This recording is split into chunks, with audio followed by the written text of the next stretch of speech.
Hi, this is Sanjay Sharma, and you are tuned to our very special conversation program called Sir, Let Me Tell You, where we invite students who are about to graduate or have recently graduated to impart and reflect on what they have learned and how they plan to apply in their lives, both personal as well as professional. This initiative stems from a startling realization. During a recent discussion with the students, I was pleasantly surprised to notice that they accumulated way more knowledge than I remember sharing during the class discussions. It was a real treat listening to them with their level of sophistication in articulating ideas, concepts, and theories. Frankly speaking, I felt so privileged witnessing their transformation as their teacher, mentor, or coach, and could not help but recall the Hindi verse. हर सुमन का सुरभि से यह अनलिखा अनुबंध पवन को सौंपे बिना यदि मैं झरूं सौगंध. Meaning, there is this unwritten contract between the flower and fragrance that the flower would not perish until it facilitates a smooth assimilation of fragrance with the wind so that it could achieve its purpose of existence or what it was meant to. For a teacher, nothing could be more delightful and rewarding than seeing motivated and diligent students come up with flying colors and excel in their fields of interest. All they need is a mentor who could assist them in figuring out a sense of direction and purpose of learning for their flourishing. This initiative is an effort to offer a platform where they can showcase their caliber and competence with confidence. Having taught in different parts of the world in different departments, I would be inviting students from political philosophy to international relations, Korean studies to Asian business management, legal studies to languages, and so on. If this is what resonates with you and you feel motivated to join us as guest students, let me hear from you. I hope you would love the program. Let's get started.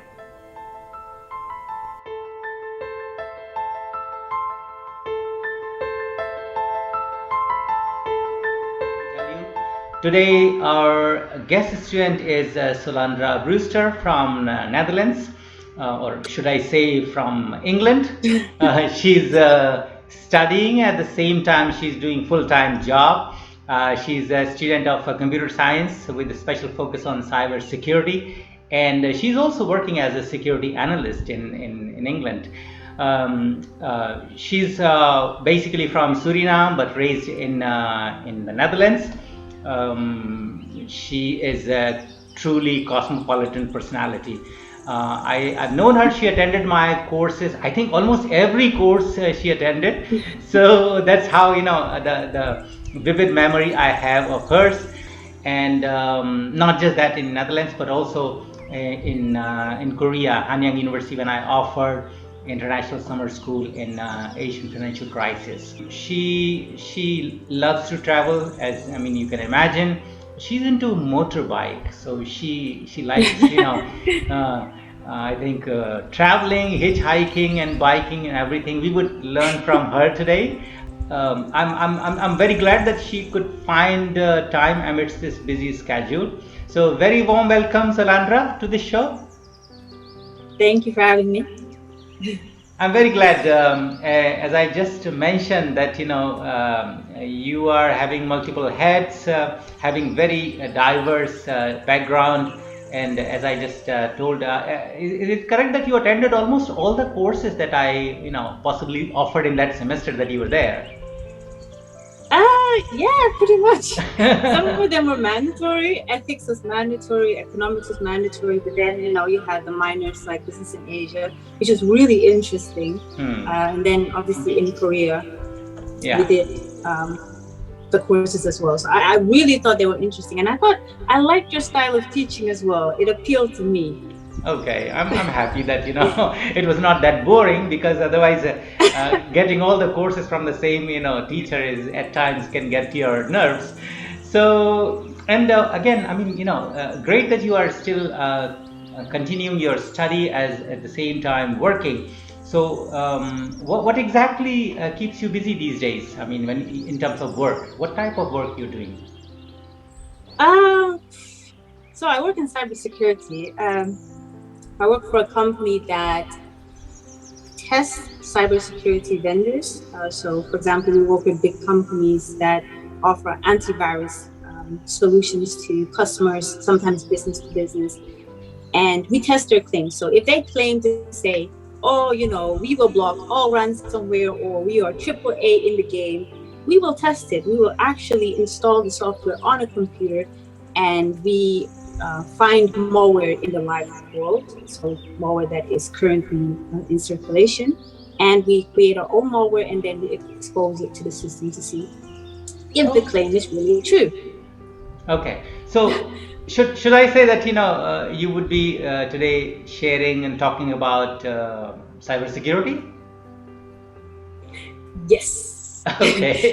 It's not a topic that a lot of people, you hear a lot of things about it on the news, and people are aware that cybersecurity is rising. And with COVID, even more so. But I don't think people are aware of their own, their own role within this whole threat, and how to stay safe, how to truly stay safe. They say, oh, don't reuse your passwords, use two-factor authentication, and so on and so on. But there are a lot of other things that we are not aware of that we really should be applying to stay safe in this day and age. That's true. I mean, I was just thinking that earlier it used to be a choice, to be online or not, to be or not to be. That still was a choice.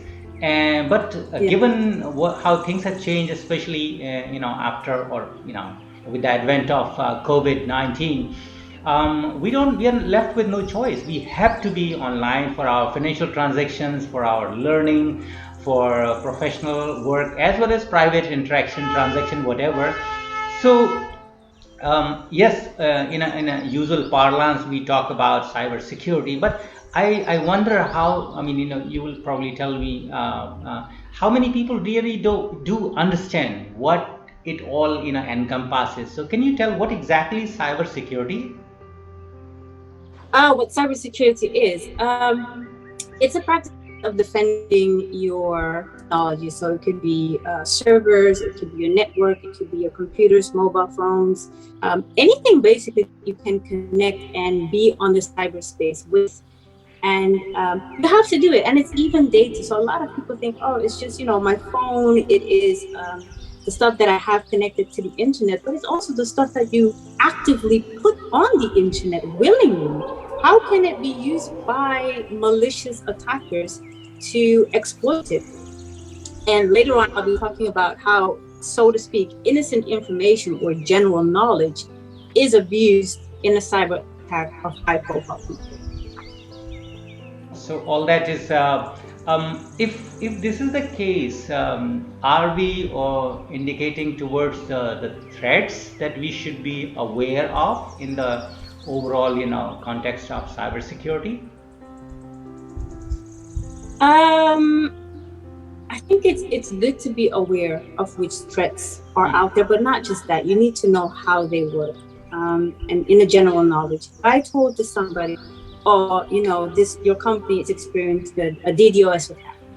What is a DDoS attack? How do I prevent it? If I'm saying, "Oh, spear phishing emails are in circulation now," you need to be aware. Oh, how do I recognize the spear phishing information? It's very interesting. I was doing a course, well, a module in cybersecurity threats in my university, and often you get these emails about an African prince, or those money scam emails, and you're thinking, who would fall for this? It is blatantly obvious. And in the textbook, I was very surprised to read that sometimes people make spelling mistakes on purpose and make up grandiose stories on purpose. Because if you think about it, and we often think, oh, these people, they're silly, they're stupid. They're really not. They're very clever people. Because if I can draw up an email and make one certain spelling mistake consistently, and you cannot see it, or you miss to see it, then you're worth investing in. I need to focus my attention on you. Rather than if I'm sending the email to Mr. Sharma, Mr. Sharma's like, Amazon email, and you're writing Amazon with an S instead of a Z. Nah, must be fake. I'm not going to invest time with you because you pay attention to the smaller details. So then what is the point of trying to get more out of you? No, I'm going to focus on the person who doesn't pay attention to the smaller details. So we're out here thinking, I'm never going to fall for it because X, Y, Z. But we might not be the target. We truly might not be the target. It might be somebody else. Wow, that's kind of pretty scary, because I get, like everybody else, on a regular basis that, some millionaire in somewhere says like, hey, there is this person who's died and left this much, heritage, and I want to share with you. And that's always like, the least amount is like $1 million. It could go to billions. and I say like, why me? Why God is so happy with me that every week or every month He's giving me these offers. So what you're saying is that there are people who fall prey to all these kind of emails. Yes, they do. In fact, we at my current workplace, we are doing email testing. And what we had to do was we had to write emails with the same team. So let's take, for example, a government email where you have to put in details because you're getting money back from the government. And what we do, we take the template exactly how it is, exactly the real one. And first of all, we start off with a silly email like, hi, Bob, you're getting money back from us. Please reply or please click on this link. And the email is sent to you. You might not reply to it. The second email is going to be a bit more sophisticated. Hi, Bob, in correspondence to and so on, and so on, and so on. And then the last email is going to be absolute perfection. Dear Mr. Sharma, in the year 2019, you have done such and such and such job. You are required to pay £70 and so on and so on. So it became really simple and very, I would say, easy to spot to very sophisticated. So it depends on who are you targeting and what email is most appropriate for them.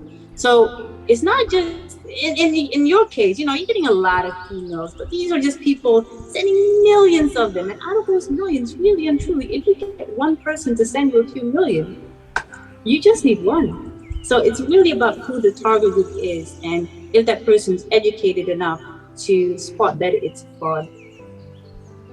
Wow. So that means, do you have any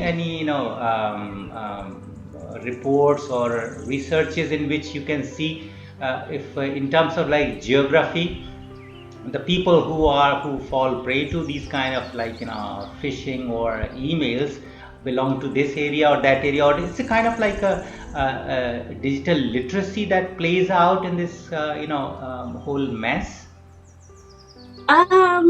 I can't give you the data at this point in time, but I can say that anybody can fall for it. Really and truly, anybody can fall for it because you have different types of attacks here. It's not just phishing emails, spear phishing emails. You have a lot of people, anything they see on their computer is a virus. That is not the case. A virus is a type of malware. You have different types of malware. You have worms, you have trojans, you have ransomware.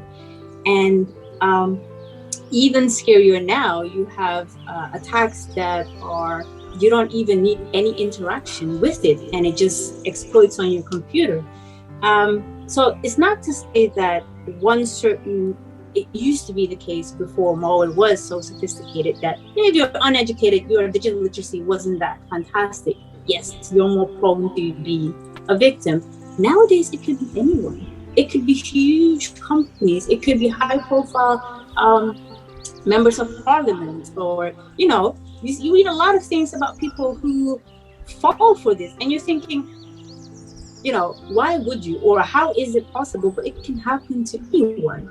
In fact, sometimes in my free time, when I have nothing to do, and you're a student, and most students, let's not lie, you don't want to buy university books, you don't want to give hundreds away on them, and you often you'll look for the book, for example, cybersecurity, and then .pdf, and then you're hoping that somebody uploaded that book that you need so you can download it and read it. And fine, fair enough. Most of the time, you'll find it, but you don't know what else you're downloading when you're downloading this university book. So in my time, in my spare time, I go out and I just do stuff. Well, not so legal stuff. And I find out, okay, what is actually going to be executed on my computer. And back in the days, it was the case that when you download a virus, you can clearly see, oh, my computer is infected. Malware nowadays is becoming so sophisticated that you're running the program that you intend to run, but in the background, other stuff is running, and unless you know where to look for it or what to do about it, you won't even know it's there. It can be there for months, years, and exploiting your computer, and you never even know. So I find it fascinating because this is what I do for a living. I would normally do that. I would just download it, even if it's on the work computer, they don't mind because we download malware for a living. And then I try to see what's going to happen. Is it going to install something dodgy? Is it going to steal my information? What is going to happen? For me, it's fascinating. But to say that, certain groups will be more vulnerable to it, in a way, it pays off to be aware of digital literacy, not just, how to work with Microsoft Office, but also be aware how malware works in general to stay safe. True. I don't see any, how to say, suspicious activities on my computer. Sometimes Yeah. it feels it's unusually slow, or it's not responding to that click, so it feels that there might be something, but true. If you don't know what to look for, there is no way you would look for it. And in that Yeah, case, that's are there true. any, how to say, I'm trying to uh, think of that diagnostic part of it. Are there any ways that we can figure out that these are the symptoms? Like, for a patient, if you see these symptoms, and you might be sick or illness must be there. The symptoms. To be honest, and this is, it makes me a bit paranoid doing what I do, because unless you go into the computer logs, you really can't see it. And I think that is where the danger comes in. To give you an example, the World Cup, the qualifiers for the World Cup has started, yeah, and a lot of teams are playing against each other. I think now from the 1st of September, you have 12 matches almost daily. And me and my partner wanted to watch one of the games, and he was like, "Oh yeah, let me just find a link on the mobile phone." You found the link. It was a dodgy one. He knew it was a dodgy one. I know it was a dodgy one.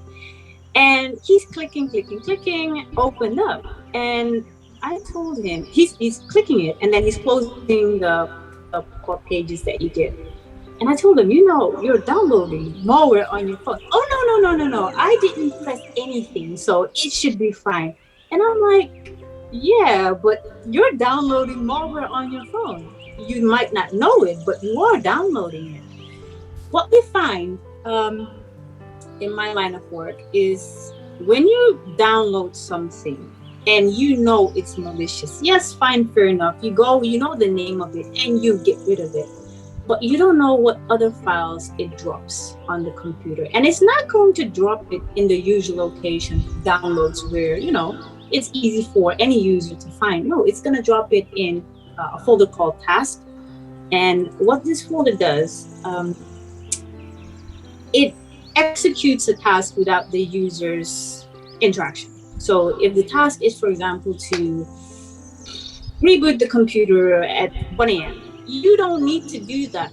It will do it automatically for you. So what it does, it copies itself to task under another name. So then, you're not going to think, oh, that was the malware I downloaded yesterday because I wanted to watch the football match. It might be something else, And then when it executes, you don't need to press any buttons. What malware also does, it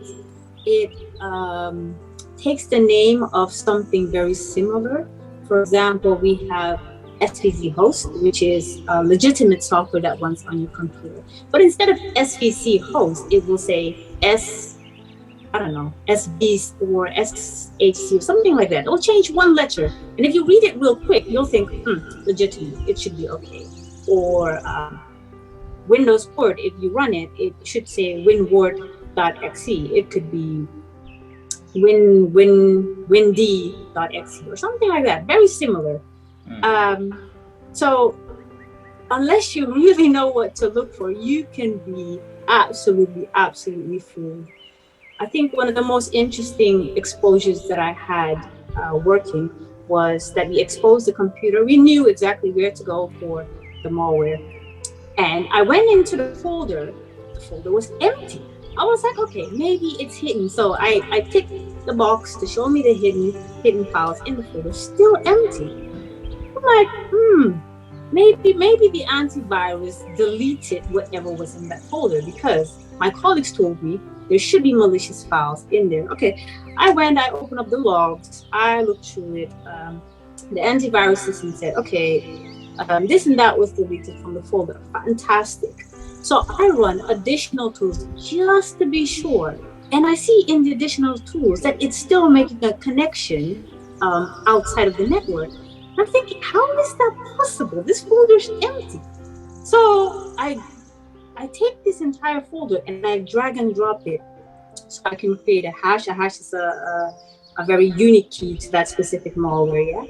So, but it was a folder, yeah. It looked like a folder, it acted like a folder. Anything about it would tell any user it is a folder. And when I dropped it, it came with a hash. Now, it would not have created a hash if it was a folder. It would have told me it's not possible because there's nothing in there. But the fact that it created a hash told me either the folder itself was the malware or something very hidden within the folder that I could not see or change was the malware. So it blew my mind away.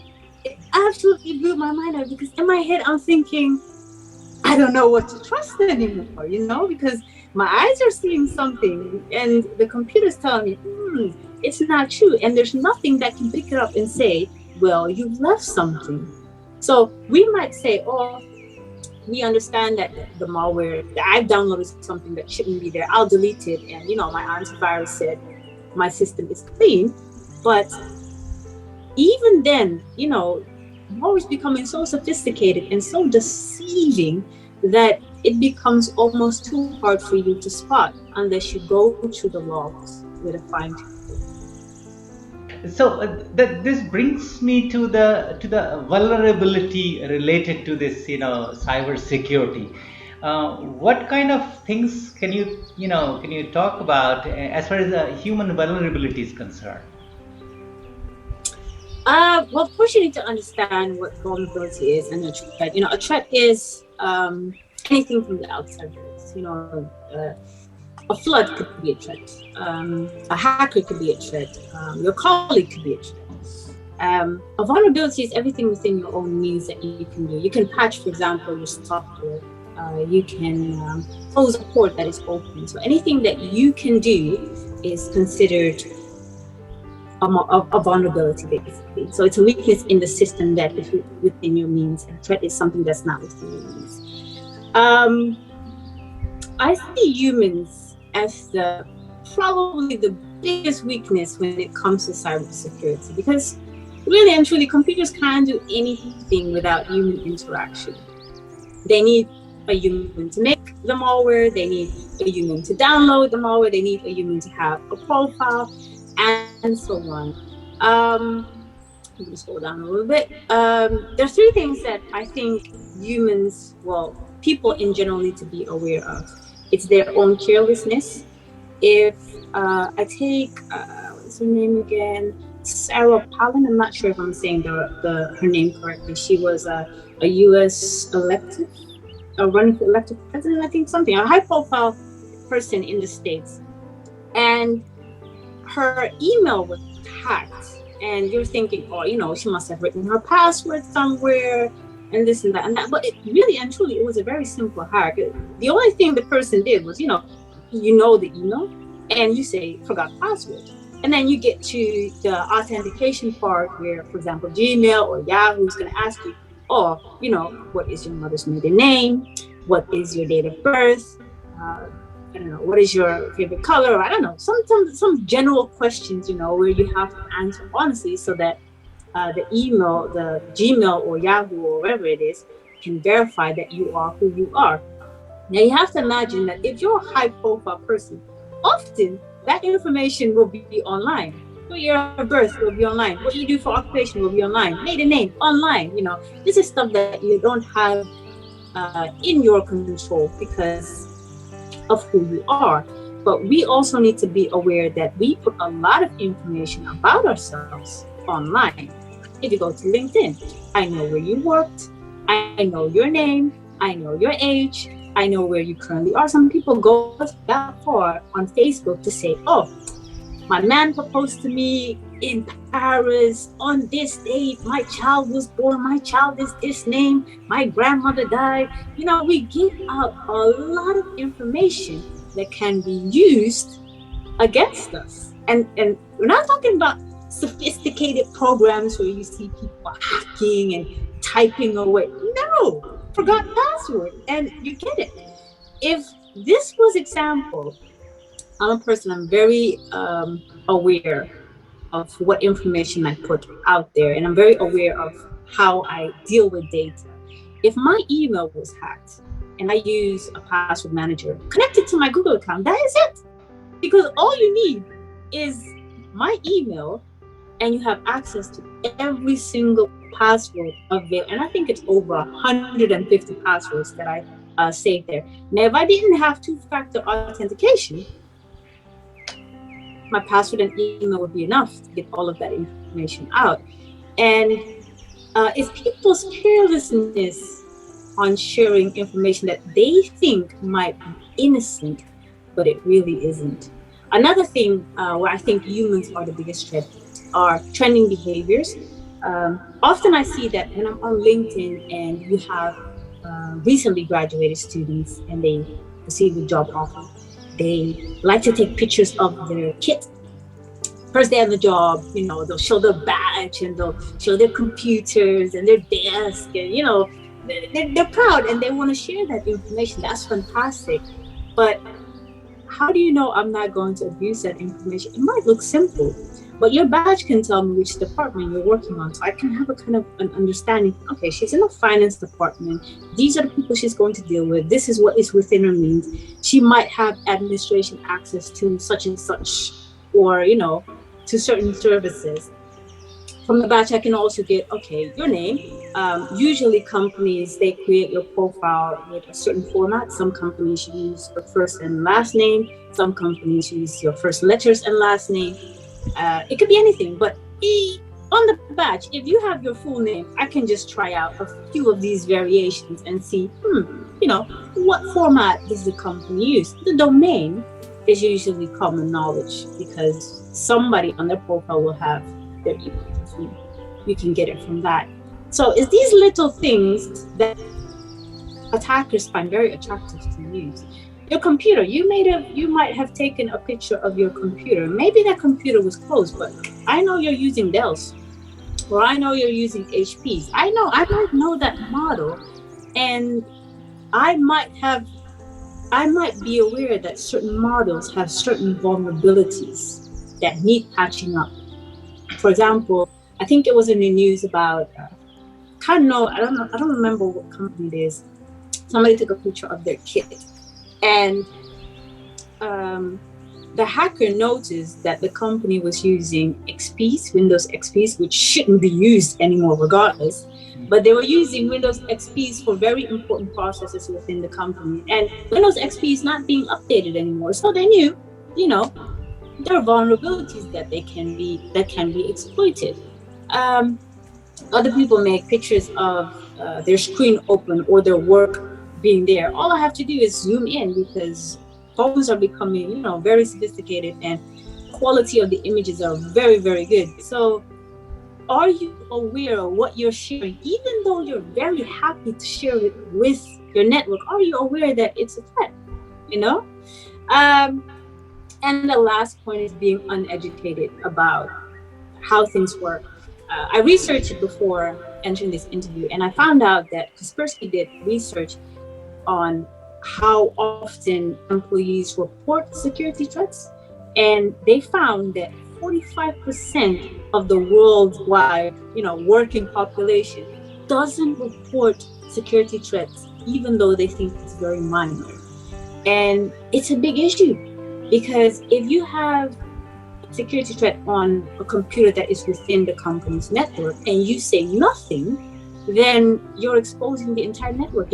You might be, exposing the data to malicious people or hackers or, people with ill intention for months before they find out. And who knows what the financial implications to that is. It is humongous. For me, it's like when you run a program and you even see a blip of the CMD or PowerShell or Java and it disappears immediately, just know something ran on your computer. It's not if or maybe the computer ran stuck or maybe the computer was confused. The computer's not confused. Something ran, you're just not aware of it. Or you're avoiding it and closing everything down, but it's already too late. Report it. Just say, I did something that I shouldn't have, and maybe they're afraid of the implications to their work. But it's better to be honest and upfront and allow people to do their job and to fix it or to intervene than to try to cover it up, because you can't cover up what you don't understand, which is happening on the background. So these security checks that you are talking about, are they important or for the corporate side computers or for the private users or individual users too? I think it's something that everyone needs to be aware of at all times. There's no point having things within your control if you're not educated, if you're careless, if you're following these behaviors, because it could be a threat for yourself. Yeah. Me, for example, I work on my computer, and I generally do, but I have nothing, and it's weird. I have nothing of value on my computer that I don't mind losing. If I have malware on my computer, and I know this, let's say I'm aware of this, and I can't get rid of it, I just wipe the entire computer. I just wipe the entire thing, because there's no point trying to fix something and you might make things worse. It's not to say that the things that I have on my computer can't be abused, because my pictures might be on it and they might take it and do something else with it. But I will never put myself in a situation where people encrypt my computer and say you have to pay a ransom of this and that and that. Okay, you can have the computer, just wipe everything off. Everything is in the cloud, for me.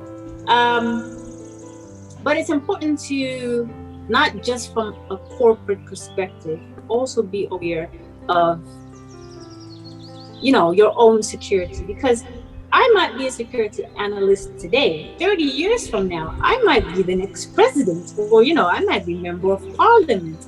And that simple picture that was stolen from my computer 30, 40 years ago might be used against me. I might be working in defense and they might be extorting me by, if you don't do this or that, we will release these documents or these pictures. You should be aware of, what implications it has for you now, but also in the future. It's not about, this is not important, because you see how things come back to bite you in the future. So that brings to the point of like this human behavior, and that is in the center of everything that happens. The way we get excited about using new softwares, new apps, we don't really read carefully what are given in the fine prints, terms and conditions. What can the company do? Legit case, let alone all these softwares and malwares. We are just in a hurry. And I think again, because we have entered in this whole world of online presence, we are just seeking ways to do things for free. To what extent this the quest to get free softwares, crack versions, and and just being able to do things even though they are not really productive. So some of the softwares, like in which they would do something with your profile, with your pictures, it's a for fun, but can they be actually potential threats for your for your behavior, and later on that can come to Um, bite you? I think it is. I was thinking about that today. I don't know if you ever heard of deep fake. Are you aware of what that is? Yeah, I heard. Yeah, deepfake, huh? Yeah, Yeah, yeah. yeah. So I was thinking about it. We often download, and I think there's one app. It's called Face App. I don't know exactly what the name is, but it basically takes your face and it morphs it into someone famous or in a video or in a situation, and it looks spot on. It's just like Snapchat filters where AI is used to create an almost absolutely perfect match to that person or that thing. And it scares me because when you're uploading these pictures and these videos of yours and you haven't read the user agreement, what are you agreeing to? What is happening with that information once it's there? Because is it still within your control? Can you delete it after you deleted the app? How long is it going to be kept? What is the company going to do with it later on? Maybe they exist now as this fun app, and later they decide, okay, we want to move into something else, but we're taking our data with us. What are you putting out there, and how are they using it? I think we need to always be aware of how our data can be abused, because we are moving so rapidly that laws can't keep up until it's too late. Often, um, they are running 2, 3 steps behind. Facebook, for example, was given the keys to the kingdom where they can do anything and everything in people's data. It's not after a while people start thinking, no, this might be, a very touchy area. Maybe we need to start to make laws. These laws are not there yet. So we're uploading all that information. And once it's there, it's not going anywhere. We're uploading all this information, all this data. But will the laws be able to protect us on time, or will companies, legitimate or illegitimate, abuse that information before these laws can come into effect? That is what we need to be aware of. It's not to say that, don't do anything online anymore, because it's very hard not to, just like you said. You need to do banking online and so on and so on. But you need to be aware of how that information can be abused, because the laws won't be there to protect you from day one. They will always be a few steps behind. What kind of suggestions can you give in the situation or places where there are no dedicated laws against the data privacy or identity theft, yet people are supposed to be online? So say for example, if they are working online, and especially in the during pandemic and maybe later on post pandemic phase, this working from home or working online or hybrid model, ultimately you have to be online, so you can't avoid it until unless you Yeah. just become ascetic, go to Himalayas and do the meditation, that is which is not possible anymore. So in those kind of situations, what kind of suggestions can you give to people, what to look for, what to watch out when there is no legal um, protection for people? what I do, and I think this is more for the people in Europe where we have the GDPR. If I want to find out what data is being kept, I'm allowed to ask, I request the company the data. I think I've done it for WhatsApp to find out, what information are you keeping of mine. And if you're using apps, request it. Ask them, okay, what kind of information are you collecting? Can I see it? Can you make a report for me to see what information was collected between the moment I signed up and now? And then you can find out what information they have.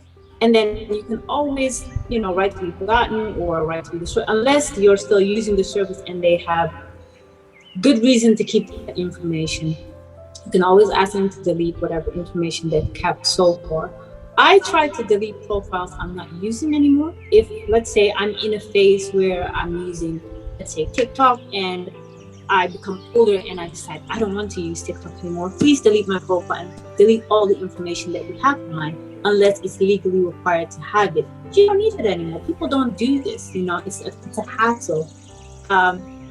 What I also do, a lot of people will be too lazy to read the user agreements. Someone in this world has done that for you. So just Google new user agreement WhatsApp, new user agreement, FaceTime, and someone will give you a quick summary of the things that you need to watch out for. Another thing is, when you download an app, you don't always have to give them permission for everything. You really don't. If you're downloading an app that is, let's say, a music app, and this app wants access to your phone book, why? That doesn't make sense. So you don't always have to give them permission. It's when you want to use certain functions, it will say, or you cannot use this function because you have to give permission for that and that. But then the choice is yours to say, I will use that function, or I want to use the basics of the app and you don't need permission to such and such and such. So you don't always have to give apps permission to everything. And I think that's something people need to be aware of. You can always go back. If they don't give you the option to select, you can always go back and say, I'm retracting this permission, that permission, that permission. In the professional world, I would say keep to the policies of your company. If you're given admin privileges and you know that normally you would need to ask permission to download certain software, ask permission, even if you think, okay, I'm going to download a cracked version because I only want to use it once. No, if the policy says that you can't do it, don't do it, even if it's just for one time. Because once it's there and you're going to think, I broke company policies, hush, hush, I'm not going to say anything about it, you're doing more harm than good.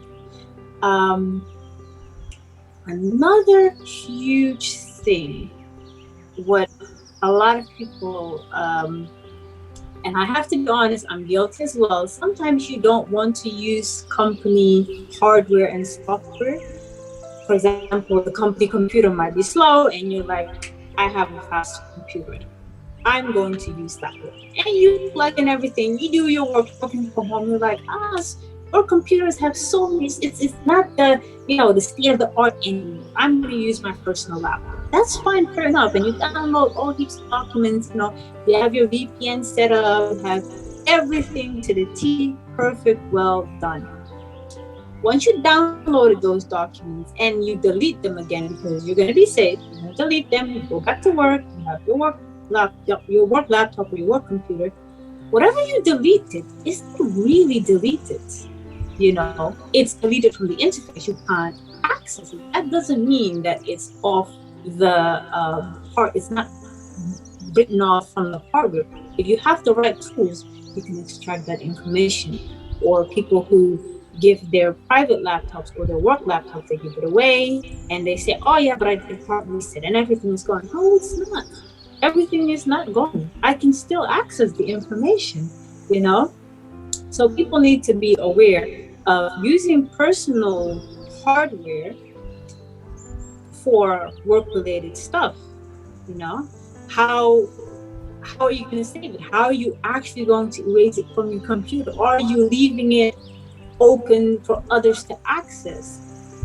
Another thing might be that you're using your work laptop to bring it home, you're following the policy, you're using a VPN, fantastic, but it's connected to a network that's not secure or not secure enough, or a network that is secure, but you have other devices connected to that network that are not secure, if that makes sense. So if I'm on my internet at home, work laptop is going to use that internet because work's not going to supply their own internet. I'm using my, home internet, and partner's in the other room with his tablet. He's playing his little game, but his tablet is old. Let's say his tablet is from the year 2010. No updates coming anymore.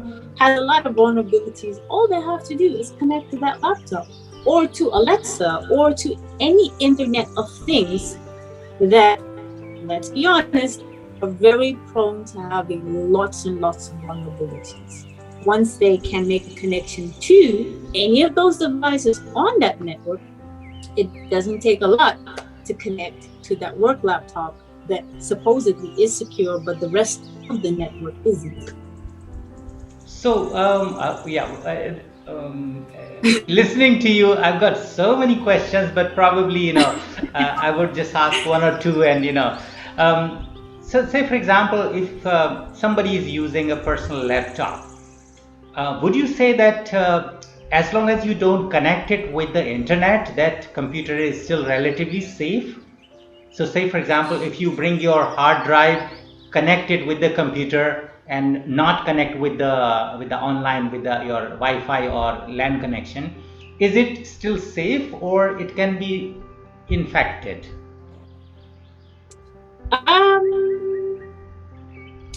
It depends. It depends. Like if you have your work computer and it's not connected to any network whatsoever, it's offline, and you're not downloading anything from nowhere, then relatively, if you're just working in Word, it's fairly safe. But it comes down to how often do you use devices that are not connected to any type of network. They're always going to be connected to some type of network because we have information online and offline. And mostly, if we want to work on something offline, that means we've already downloaded some information online. Apart from that, it's not just the connecting online constantly that can be a threat. There are two examples that I can give you. You can look at, for example, social engineering, where let's say you find a USB. Let's go back 10, 15 years where, if you find a USB that was, 64 gigs, you're thinking it's my lucky day because these things are not cheap. Now it's not cheap. I'm using it. So you plug it in, you find out, oh, what interesting stuff is on it. But there might be stuff on it, but there might also be, malware infecting your computer. And even though it's not connected, the fact that you've connected something malicious is enough. And sometimes the malware is so sophisticated that it will lay dormant. It will lay dormant, waiting for that connection to be made or the execution to be made, and so on. What I also find interesting, what I recently started doing, and it's very complicated. There's so many things that I want to do and I just don't have the time for, is reverse engineering malware. What I've found is that sometimes the malware is able to find the presence of analytical tools. So it knows that you're trying to find out how I work. So I won't do anything. I'm just going to sit there, do nothing. And as soon as all these analytical tools are gone, I will start doing what I'm supposed to do.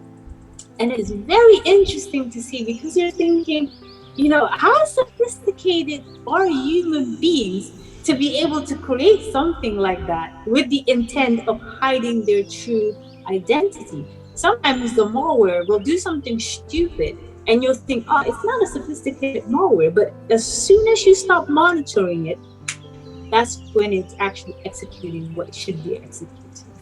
Sometimes it will do what you want it to do. For example, I will download malware that runs a task manager. And you're thinking, okay, task manager is opening, but you get these annoying pop-ups and you're thinking, okay, I'll just close the pop-up. It's a simple virus. It's not that malicious. But in the background, it's doing a whole heap of things. It's sending hashes, it's sending SSIDs, it's sending passwords, and you don't know what information it's collecting, and now I lost my point. It's mind-blowing to me what we are not aware of until you start working in the industry and you're thinking, if people only knew how easy it was to use information in this day and age, they would be more careful.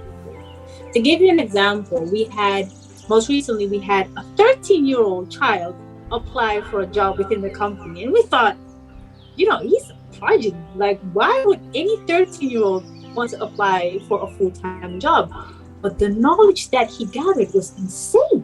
And it's not that he went to university, he went to some fancy school, he had tutoring. Information is online. It's not about typing away and scripting. Information is readily on. Anybody can make more. Anybody can exploit another human being. It's a very scary, scary, scary scenario, to be honest.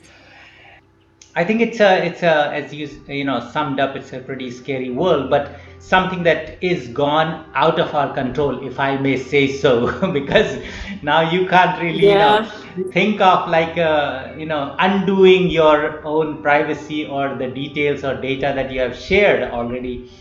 But yeah, yeah, yeah, yeah, certainly people can be a little bit more conscious and mindful about what they do, at least from now on, because there is no yeah. choice.